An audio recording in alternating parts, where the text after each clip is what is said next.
Bonjour tout le monde, c'est Agathe Derbin d'ADN Coaching.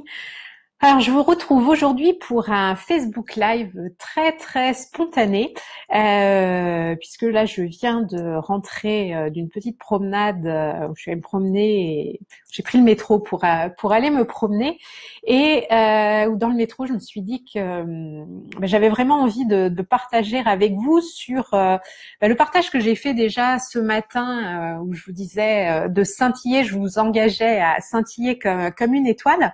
Et au fil de la journée, plusieurs événements ont fait que j'ai eu d'autres réflexions à ce sujet et que je me suis dit que finalement, pour oser briller comme une étoile, il était primordial pour vous de trouver votre unicité et d'oser être vous-même. Et notamment, ce qui a inspiré ce Facebook Live, c'est cet après-midi, j'échangeais au cours d'un café par Skype avec une de mes amies qui est coach aussi, et on échangeait sur pas mal de choses, personnelles comme professionnelles. Et je sais plus pour quelle raison, je me suis mise à lui raconter que moi, dans ma jeunesse, mon adolescence, ça avait été très compliqué pour moi au niveau scolaire, parce que bon, déjà je suis d'une famille où la réussite scolaire, la réussite sociale est très importante. J'avais 4 grands-parents instituteurs, une mère prof d'anglais. J'avais un an d'avance et j'ai eu je sais pas comment dire, pas la malchance, parce que c'était quand même pas de la malchance, mais pas de bol. Dans ma classe, de la 6e jusqu'à la terminale, j'ai été avec une fille qui, elle, avait 2 ans d'avance et qui était juste brillante. Donc le soir, quand je rentrais chez moi à la maison, on me demandait combien j'avais eu en maths, notamment en physique, en chimie, et même quand j'avais 16 ou 17 et que j'étais contente quand même d'avoir cette note, je savais, je pouvais pas en fait apprécier le fait d'avoir une bonne note comme ça, parce que je savais que la question qui allait suivre allait être: et Nalini, elle a eu combien? Et Nalini, elle avait toujours 18, 19 ou 20 en maths, en physique, en chimie, en allemand, en français. Enfin, c'était quelqu'un d'exceptionnel. Et donc pendant 7 ans, j'ai un peu vécu dans l'ombre de Nalini. J'étais continuellement dans la comparaison. Je me sentais comme une merde, hein, il n'y a pas d'autre mot, puisque il était possible d'être excellente comme elle, et moi je n'arrivais pas à atteindre ce niveau d'excellence. Et en fait, je me sentais pas à ma place, en fait, que ce soit dans mes études, comme chez moi. Par rapport à mes parents, c'était surtout ma mère et ma grand-mère qui me comparaient énormément à cette personne, parce qu'en fait, je la voyais, déjà je la détestais bien entendu, parce que pour moi, elle représentait la petite fille idéale, celle que ma mère aurait probablement aimé avoir, puis ma grand-mère aussi, puisque elle excellait, que c'était une élève modèle qui arrivait à avoir des notes excellentes.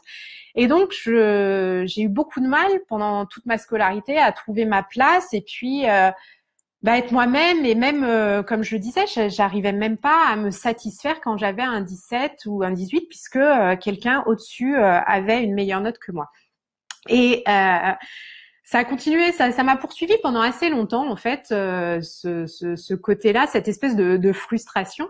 Et puis un jour, ma belle-sœur, donc la femme de mon frère, m'a dit: tu sais, Agathe, je suis allée sur Google, et puis j'ai tapé le nom de Nalini, et tout de suite, elle apparaît dans les premières, enfin son nom apparaît immédiatement. Parce qu'en fait, c'est une personne qui a fait Normal Sup, donc qui a fait l'ULM, qui est aujourd'hui prof de maths à Polytechnique, qui fait des recherches au CNRS, qui a eu des prix aussi, des grands prix en mathématiques, qui fait aussi de la mécanique quantique. Ce qui m'a fait sourire, parce qu'en fait, je me suis rendu compte que quand j'étais partie aux États-Unis, moi au début j'avais commencé à étudier tout ce qui était chimie, physique quantique avec l'équation de Schrödinger, tout ça, et puis j'ai pas du tout accroché. Enfin, et puis j'y arrivais pas, je détestais ça, et du coup j'ai abandonné pour faire de la chimie analytique à la place, qui me convenait beaucoup mieux. Et ça m'a fait sourire de voir que cette personne justement était en plus excellait en mécanique quantique.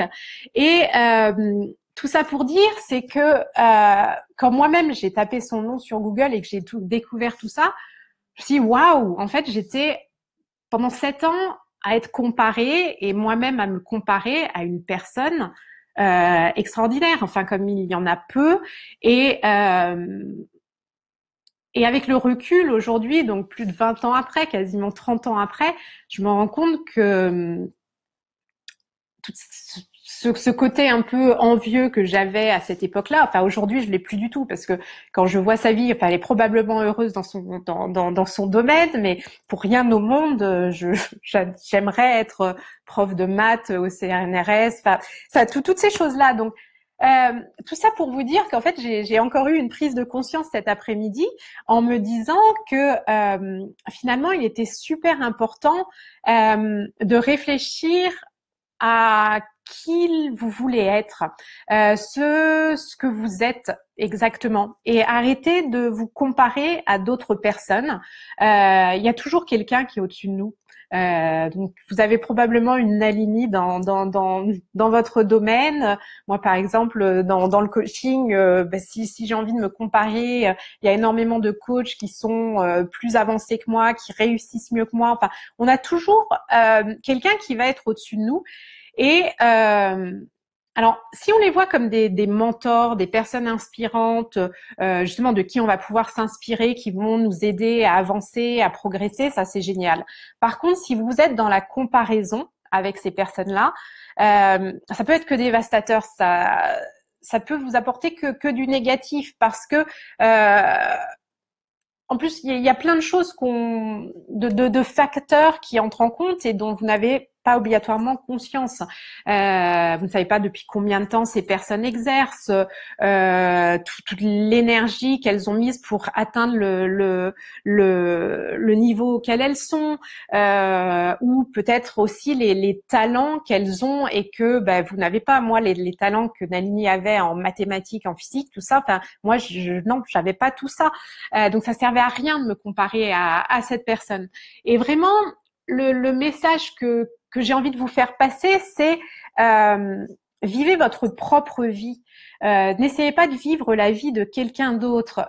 Ça revient encore, là, ça rejoint ce que Serge Marquis dit dans son livre Le jour où je me suis aimée pour de vrai. C'est vraiment trouver votre place, trouver qui vous êtes et vivez votre propre vie.